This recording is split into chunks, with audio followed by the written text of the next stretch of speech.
अंधेरी रात थी। चांद बादलों के पीछे छुपा हुआ था और सन्नाटे को चीरती बस झींगुरों की आवाज सुनाई दे रही थी। गांव के बाहर वीरान हवेली अंधेरे में किसी भूतिया साए की तरह खड़ी थी। उसकी टूटी हुई खिड़कियां हवा के झोंकों से चरमरा रही थीं और दरवाजे पर जंग लगे किवाड़ हवा में धीमे धीमे हिल रहे थे। गांव वालों का कहना था कि इस हवेली में जाने वाला कभी वापस नहीं लौटता। कोई इसे मौत की हवेली कहता तो कोई इसे भूतों का बसेरा मानता। लेकिन क्या यह सिर्फ अफवाह थी या सच में इस जगह पर कोई खौफनाक रहस्य छुपा था? आज हम आपको सुनाने जा रहे हैं इस हवेली की वो अनकही दास्तान, जिससे सुनकर शायद आपके रोंगटे खड़े हो जाएं। अगर आपको डरावनी कहानियां पसंद हैं, तो टून वीआईपी हॉरर चैनल को सब्सक्राइब करें और इस वीडियो को लाइक करें। कमेंट में बताइए, क्या आप इस भूतिया हवेली में जाने की हिम्मत करेंगे? अब कहानी शुरू होती है। खौफनाक रहस्य। गांव के परित्यक्त हवेली की अनकही दास्तान। गांव के किनारे एक पुरानी हवेली थी, जिसे लोग मौत की हवेली कहते थे। दशकों पहले वहां एक अमीर जमींदार अपनी पत्नी के साथ रहता था।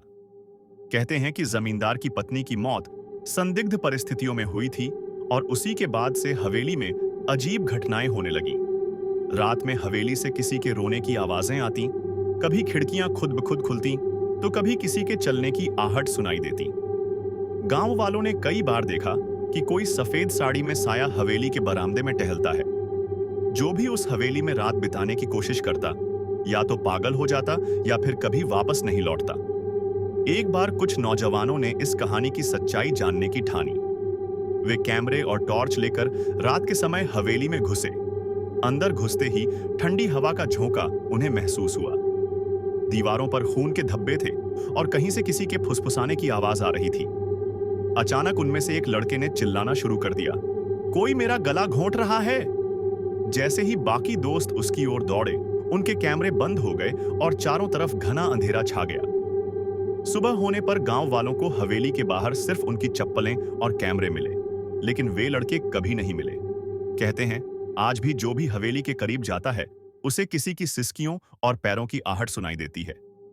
क्या यह सच में किसी आत्मा की मौजूदगी है या फिर कोई रहस्यमयी ताकत? यह सवाल आज भी अनसुलझा है। क्या आप इस हवेली में जाने की हिम्मत करेंगे? गांव में उन 4 लड़कों के लापता होने की खबर आग की तरह फैल गई। लोगों ने सोचा कि शायद हवेली के श्राप ने उन्हें अपना शिकार बना लिया। मगर कुछ दिनों बाद उनमें से एक लड़का, रविया, गांव के बाहर एक सुनसान खेत में बेसुध हालत में मिला। उसके शरीर पर गहरे निशान थे, कपड़े फटे हुए थे और उसकी आंखें डरी हुई थीं, जैसे उसने कुछ ऐसा देखा हो जिसे शब्दों में बयान नहीं किया जा सकता। गांव वालों ने उसे तुरंत होश में लाने की कोशिश की। जब रवि को होश आया तो उसने कांपते हुए कहा, हमने बहुत बड़ी गलती कर दी। वो हमें देख रही थी। गांव के बुजुर्गों ने रवि से सच्चाई पूछी और जो उसने बताया वो दिल दहला देने वाला था। रवि की खौफनाक गवाही, जैसे ही हम हवेली में घुसे सब कुछ अजीब था। ठंडी हवा, दीवारों पर खून के निशान, लेकिन असली डर तो तब शुरू हुआ जब हमने सीढ़ियों से ऊपर जाने की कोशिश की। अचानक ही हमारे पैरों के नीचे की जमीन कांपने लगी। कमरे के अंदर हमें एक टूटा हुआ आईना मिला और उसमें हमारी परछाइयां साफ दिख रही थीं, मगर उनमें से एक परछाई हम में से किसी की नहीं थी। वो साया एक औरत का था, मगर उसका चेहरा साफ नहीं दिख रहा था। तभी रोहित ने जैसे ही उस आईने को छुआ, कमरे का दरवाजा जोर से बंद हो गया। हमें एक औरत की धीमी धीमी सिसकियों की आवाजें सुनाई देने लगी।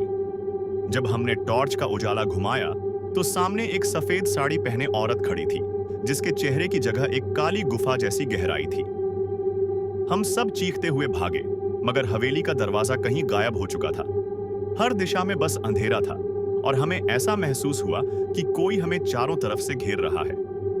तभी किसी ने मेरे कान में फुसफुसाया, तुम बच नहीं सकते, अब तुम भी मेरे साथ यहीं रहोगे। उसके बाद मुझे कुछ याद नहीं। जब मेरी आंखें खुली तो मैं इस खेत में पड़ा था, मगर रोहित, समीर और अजय कहाँ हैं, मुझे नहीं पता। हवेली का नया रहस्य। रवि की कहानी सुनकर पूरे गांव में सन्नाटा छा गया। कुछ बुजुर्गों ने बताया कि यह हवेली कभी एक नवविवाहित औरत की थी, जिसे उसके ही पति ने मारकर दीवार में चुनवा दिया था।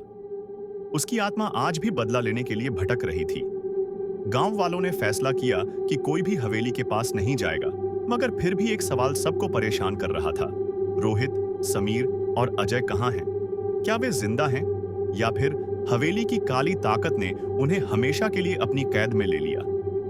रवि की दर्दनाक गवाही के बाद पूरा गांव दहशत में था। कोई भी हवेली के पास जाने की हिम्मत नहीं कर रहा था, लेकिन उसके 3 दोस्त अब भी गायब थे। गांव के कुछ बुजुर्गों ने पुजारी को बुलाने की सलाह दी, जो आत्माओं और बुरी शक्तियों से निपटने में माहिर था। पुजारी ने हवेली के बारे में सुनते ही कहा, यह कोई मामूली आत्मा नहीं है, यह बदले की आग में जल रही आत्मा है। अगर उसके क्रोध को शांत नहीं किया गया तो वह और लोगों को अपना शिकार बनाएगी। रवि की हिम्मत और हवेली में वापसी। रवि अपने दोस्तों को छोड़ने को तैयार नहीं था। उसने पुजारी से मदद मांगी और आखिरकार वह मंत्रों और हवन सामग्री के साथ हवेली में जाने के लिए तैयार हुआ। गांव के 2 और लोगों ने हिम्मत जुटाई और उनके साथ जाने का फैसला किया। जैसे ही वे हवेली के दरवाजे के पास पहुंचे, अंदर से किसी के चीखने की आवाज आई। रवि का दिल जोर जोर से धड़कने लगा, लेकिन वह डरा नहीं। पुजारी ने मंत्रों का जाप करना शुरू किया और जैसे ही दरवाजा खोला, एक भयानक ठंडी हवा का झोंका आया, जिससे उनके हाथ के दिए बुझ गए। भूतिया रहस्य की परतें खुलने लगीं। अंदर घुसते ही उन्होंने देखा कि हवेली की दीवारों पर किसी ने खरोंच के निशान बनाए थे, जैसे कोई बचने की कोशिश कर रहा हो। पुजारी ने इशारा किया कि वे सीधे तहखाने में जाएं। जब वे नीचे पहुंचे तो उन्होंने देखा कि रोहित, समीर और अजय जमीन पर बेहोश पड़े थे और उनके चारों तरफ राख का एक गोल घेरा बना था। लेकिन सबसे डरावनी बात यह थी कि ठीक उनके पीछे सफेद साड़ी में वही औरत खड़ी थी, जिसका चेहरा अब धीरे धीरे साफ हो रहा था। उसकी आंखें खून से लाल थीं और उसके मुंह से अजीब सी फुसफुसाहट निकल रही थी। मुझे इंसाफ चाहिए। हवेली का सबसे बड़ा राज, पुजारी ने मंत्र पढ़ते हुए आत्मा से पूछा, तुम कौन हो? औरत की आंखों में आंसू आ गए और उसने कांपती आवाज में कहा, मेरा नाम रुक्मिणी था। मेरे पति ने मुझे धोखा दिया, मुझे जिंदा इस हवेली में दीवार के अंदर दफना दिया। मेरा बच्चा भी मेरे साथ मर गया। अब मैं हर किसी से बदला लूंगी। पुजारी समझ गए कि यह आत्मा तब तक शांत नहीं होगी जब तक इसे न्याय नहीं मिलेगा। उन्होंने रुक्मिणी की आत्मा से पूछा, तुम्हारी आत्मा को मुक्ति कैसे मिलेगी? रुक्मिणी ने दीवार की ओर इशारा किया। जब गांव वालों ने वह जगह खोदी तो वहां एक कंकाल मिला, जिसे देखकर सब सिहर उठे। पुजारी ने विधिपूर्वक उसकी आत्मा की शांति के लिए प्रार्थना की और कंकाल को उचित संस्कार देकर जलाया। जैसे ही आग की लपटें उठीं, हवेली में हलचल मच गई।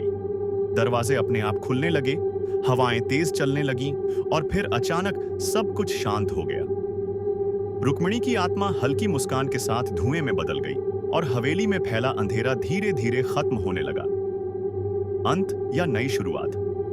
रवि और उसके दोस्त बच गए, लेकिन जब वे हवेली से बाहर निकले तो रवि ने पीछे मुड़कर देखा। हवेली अब वीरान थी, लेकिन उसकी टूटी खिड़की के पीछे कोई परछाई अब भी खड़ी थी। क्या सच में यह कहानी खत्म हुई, या फिर हवेली में अब भी कोई रहस्य बाकी है? आपका क्या मानना है? क्या रुक्मिणी की आत्मा सच में मुक्त हो गई, या फिर कोई और भयानक राज इस हवेली में छिपा है? रुक्मिणी की आत्मा के मुक्त होने के बाद गांव वालों ने राहत की सांस ली।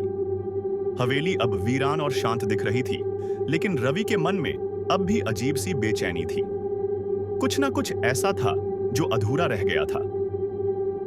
हवेली की रहस्यमयी परछाई। कुछ दिनों बाद एक रात रवि अचानक चौंक कर उठ गया। उसे लगा जैसे कोई उसे पुकार रहा है।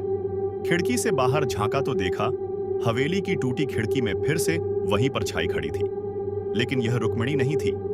रवि ने गांव के बुजुर्गों से बात की, लेकिन उन्होंने उसे यह कहकर समझाने की कोशिश की कि यह उसका भ्रम है। पर रवि के दोस्त, जो उस रात हवेली में उसके साथ थे, उन्हें भी अजीब अजीब सपने आ रहे थे। हवेली का अधूरा सच। रवि, रोहित, समीर और अजय ने तय किया कि वे एक बार फिर हवेली में जाएंगे और देखेंगे कि वहां अब भी कुछ असामान्य हो रहा है या नहीं।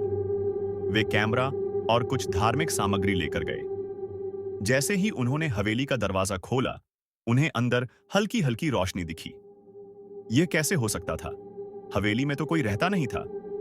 वे अंदर बढ़े और सीढ़ियों पर खून के सूखे धब्बे देखे। अचानक उन्हें महसूस हुआ कि कोई उनके ठीक पीछे खड़ा है। जैसे ही उन्होंने टॉर्च घुमाई, उनके होश उड़ गए। वहां एक आदमी की परछाई थी जिसकी आंखें कोयले जैसी काली थीं। सच जो किसी को नहीं पता था, तभी हवेली की दीवारों पर अजीब आकृतियां उभरने लगीं। अचानक वे सब एक कमरे में खींचे चले गए। वहां एक पुरानी पेंटिंग टंगी थी। उसमें एक आदमी और रुक्मिणी साथ खड़े थे। रवि ने धीरे से पेंटिंग के पीछे देखा और वहां एक पुराना पत्र मिला। उस पत्र को पढ़ते ही सबके रोंगटे खड़े हो गए। उसमें लिखा था, अगर कोई यह पत्र पढ़ रहा है तो इसका मतलब है कि मेरा सच अब भी दफन है। मैंने रुक्मिणी को मारा था, लेकिन मैं अकेला नहीं था। एक और आदमी था जिसने मुझसे ज्यादा बड़ा गुनाह किया। वह अब भी जीवित है और हमारे बीच रहता है। मेरा नाम रणवीर सिंह था और मैं इस हवेली का असली वारिस था, जिसे मुझसे छीन लिया गया। और अब मैं अपनी मौत का बदला लूंगा। क्या यह खतरा अभी भी बाकी है? रवि और उसके दोस्तों को समझ आ गया कि हवेली की कहानी अभी खत्म नहीं हुई थी। अगर रणवीर की आत्मा अब भी भटक रही है, तो इसका मतलब था कि रुक्मिणी के हत्यारे का राज अभी भी दफन था। तभी हवेली के कोने से एक ठंडी फुसफुसाहट आई। अब मेरी बारी है। दरवाजे अपने आप बंद हो गए और हवेली में फिर से चीखों की गूंज उठी। क्या रवि और उसके दोस्त इस नई आत्मा के रहस्य को सुलझा पाएंगे? जानिए अगले भाग में। मौत की हवेली का आखिरी राज। हवेली के दरवाजे जोर से बंद हो चुके थे। रवि, रोहित, समीर और अजय के दिल तेजी से धड़क रहे थे। वे समझ गए कि अब वे हवेली के असली श्राप के सामने खड़े थे। रणवीर की आत्मा और हवेली का सबसे बड़ा रहस्य चारों जैसे ही आगे बढ़े, हवा अचानक ठंडी हो गई। एक गहरी आवाज गूंजी, तुम सब मेरे गुनहगार के वंशज हो। अब समय आ गया है कि मैं अपने हत्यारे का सच दुनिया के सामने लाऊं। कमरे में अचानक दीवारों पर खुद ब खुद खून से कुछ लिखा जाने लगा। उन शब्दों को पढ़कर सबके पैरों तले जमीन खिसक गई। हवेली के असली गुनहगार गांव के बुजुर्गों में से एक हैं। वे ही हैं जिन्होंने मुझे और रुक्मिणी को धोखा दिया। रवि को अब सारी बातें जोड़ने पर एहसास हुआ कि हवेली की यह सच्चाई कभी किसी ने नहीं बताई थी। गांव के बुजुर्गों ने यह राज दफना दिया था कि रणवीर को उसके अपने ही रिश्तेदारों ने धोखा दिया था और हवेली पर कब्जा कर लिया था। सच्चाई का पर्दाफाश रवि ने रणवीर की आत्मा से कहा, अगर हम तुम्हें न्याय दिलाने में मदद करें तो क्या तुम हमें छोड़ दोगे? रणवीर की आत्मा एक पल के लिए चुप रही, फिर धीरे से कहा, मुझे बस सच चाहिए। रवि और उसके दोस्तों ने गांव लौटकर लोगों को पूरा सच बताया। गांव के सबसे बुजुर्ग व्यक्ति, जो कभी इस हवेली का असली वारिस बनने के लिए जिम्मेदार था, उसकी पोल खुल गई। वह कांपते हुए बोला, मैंने हवेली हथियाने के लिए रणवीर को मारा और रुक्मिणी को जिंदा दफना दिया। मैं दोषी हूं। गांव वालों ने तय किया कि हवेली में एक हवन करवाया जाएगा और रणवीर तथा रुक्मिणी की आत्माओं को पूरी विधि के साथ शांति दी जाएगी। हवेली का अंत या एक नई शुरुआत। अगले दिन पुजारी ने हवेली में हवन किया। मंत्रों के उच्चारण के साथ रणवीर की आत्मा प्रकट हुई, लेकिन इस बार वह क्रोधित नहीं थी। उसने कहा, अब मैं मुक्त हूं। हवेली का श्राप अब समाप्त हो चुका है। हवेली धीरे धीरे नष्ट होने लगी। दीवारों पर पड़े खून के निशान मिट गए और हवेली की काली छाया गायब हो गई। रवि और उसके दोस्तों ने राहत की सांस ली, लेकिन जब वे हवेली से बाहर निकले तो रवि को महसूस हुआ कि कोई अब भी उन्हें देख रहा था। क्या सच में हवेली का अंत हो चुका था या फिर कोई नया रहस्य अब भी अंधेरे में छिपा था? अंत या एक नए डरावने अध्याय की शुरुआत। रणवीर की आत्मा मुक्त हो गई थी। हवेली का श्राप खत्म हो चुका था। कम से कम यही सबको लगा। लेकिन सच यह था कि हवेली के डरावने रहस्य अभी भी पूरी तरह खत्म नहीं हुए थे। अजीब घटनाओं की वापसी हवन के बाद कुछ दिनों तक सब कुछ शांत रहा, लेकिन फिर गांव में अजीब घटनाएं होने लगीं। लोग कहने लगे कि रात में हवेली के पास किसी के चलने की आवाजें आती हैं। कुछ लोगों ने हवेली की टूटी खिड़कियों में फिर से किसी की परछाई देखी। रवि और उसके दोस्तों को लगा कि शायद यह उनका भ्रम है, लेकिन एक रात जब रवि अपने घर में सो रहा था तो उसे वहीं ठंडी फुसफुसाहट सुनाई दी। तुमने सोचा कि यह खत्म हो गया? रवि हड़बड़ाकर उठा। कमरे में कुछ भी अजीब नहीं था, लेकिन उसकी खिड़की के बाहर हवेली अब भी खड़ी थी और वहां कोई खड़ा उसे घूर रहा था।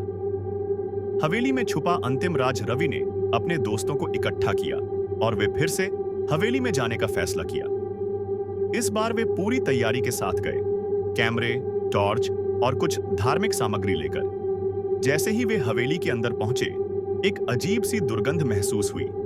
ऐसा लग रहा था जैसे वहां कोई अब भी मौजूद हो। अचानक हवेली के एक कोने से एक कटी फटी पुरानी डायरी मिली। डायरी के पन्ने पलटते ही उनकी आंखें फटी रह गईं। यह रुक्मिणी की डायरी थी और उसमें लिखा था, रणवीर की आत्मा मुक्त हो सकती है, लेकिन यहां कुछ और भी है। कुछ जिसे न मैंने देखा, न महसूस किया, लेकिन जिसने मेरी मौत को और भयानक बना दिया। यह हवेली सिर्फ मेरे और रणवीर की कब्र नहीं है, यह किसी और के लिए भी मौत का घर बन चुकी है, और वह अब भी यहां है। अंतिम शिकार कौन? तभी हवेली के अंदर तेज हवा चलने लगी। दीवारों पर अजीब आकृतियां बनने लगी। चारों दोस्त घबरा गए, लेकिन तभी कमरे के एक कोने से एक चीख निकली। रवि ने टॉर्च घुमाई तो देखा, वहां कोई झुका हुआ बैठा था, एक मरे हुए इंसान जैसा दिखने वाला, लेकिन आंखें चमकती हुई। उसने धीरे से सिर उठाया और फुसफुसाया, मैं अभी भी भूखा हूं। हवेली के भूतों का आतंक खत्म हुआ था, लेकिन क्या इस जगह पर किसी और भयानक शक्ति का कब्जा था? क्या यह सच में कहानी का अंत था, या अब असली डर शुरू होने वाला था? रवि और उसके दोस्तों के सामने वह भयानक आकृति झुकी हुई बैठी थी। उसकी आंखें कोयले जैसी काली थीं और उसकी आवाज कंक्रीट पर घिसते लोहे जैसी डरावनी थी। मैं अभी भी भूखा हूं। अज्ञात दहशत का सामना। रवि ने हिम्मत जुटाकर पुजारी के दिए हुए रक्षा मंत्रों का जाप करना शुरू किया। रोहित, समीर और अजय दीवार के करीब सिमट गए, लेकिन जैसे ही मंत्र पढ़े जाने लगे, वह आकृति धीरे धीरे खड़ी होने लगी। अचानक हवेली की दीवारें थरथराने लगीं, तेज हवा चलने लगी और पुरानी लकड़ी की छत से धूल गिरने लगी। यह सिर्फ रणवीर और रुक्मिणी की कहानी नहीं थी। आकृति की आवाज फिर गूंजी। हवेली की सबसे गहरी सच्चाई रवि और उसके दोस्तों को समझ नहीं आ रहा था कि यह आत्मा कौन थी। तभी समीर को याद आया कि उन्होंने रुक्मिणी की डायरी में आखिरी पन्ना नहीं पढ़ा था। रवि ने डायरी का अंतिम पन्ना खोला और जो पढ़ा, उसने उनके रोंगटे खड़े कर दिए। रणवीर और मैं सिर्फ इस हवेली की शिकार नहीं थे। इस हवेली में सदियों से एक और आत्मा मौजूद थी। यह आत्मा ना इंसान थी, ना भूत। यह एक श्रापित आत्मा थी जो हर 100 साल में किसी की बलि लेती थी। जिस रात मुझे मारा गया, रणवीर भी इसका शिकार हुआ, लेकिन उसने सोचा कि हवेली के अन्य लोगों ने उसे धोखा दिया। सच्चाई यह थी कि हमें इस आत्मा ने मार दिया था। असली भूत की मुक्ति रवि ने पुजारी की दी हुई राख निकाली और उस आकृति की तरफ उछाल दी। जैसे ही राख उसके ऊपर पड़ी, वह जोर से चीखने लगी। दीवारों पर खून के पुराने धब्बे चमकने लगे और हवेली की जमीन फटने लगी। पुजारी के दिए गए आखिरी मंत्रों का जाप करने के बाद आकृति दर्द से चिल्लाई और एक आखिरी शब्द बोला, यह श्राप खत्म नहीं हुआ, यह फिर लौटेगा। एक जोरदार विस्फोट के साथ हवेली की छत गिरने लगी। रवि और उसके दोस्त किसी तरह भागकर बाहर निकले और देखते ही देखते हवेली जमींदोज हो गई। क्या सच में यह अंत था? गांव वालों ने राहत की सांस ली। हवेली के खंडहर अब किसी डरावनी चीज की तरह नहीं दिखते थे। पुजारी ने कहा, अब यह आत्मा मुक्त हो चुकी है, अब कोई डर नहीं है। रवि और उसके दोस्तों ने चैन की सांस ली, लेकिन जब वे वहां से जाने लगे तो रवि को एक आखिरी बार खंडहर की तरफ देखने का मन हुआ, और जैसे ही उसने देखा, उसके शरीर में ठंड दौड़ गई। खंडहर की टूटी दीवार पर किसी ने अपने नाखूनों से लिखा था, मैं फिर लौटूंगा। अगर आपको यह कहानी पसंद आई और आप अगली बार इससे भी खौफनाक किस्सा सुनना चाहते हैं, तो अभी सब्सक्राइब करें टून VIP, क्योंकि अगली बार जो मैं लाने वाला हूं वो आपके होश उड़ा देगा। अगर आपको यह कहानी थोड़ी भी डरावनी लगी हो तो लाइक बटन दबाकर बताइए, और अगर आपको बिल्कुल भी डर नहीं लगा तो चलिए अगले वीडियो में आपको असली खौफ दिखाते हैं।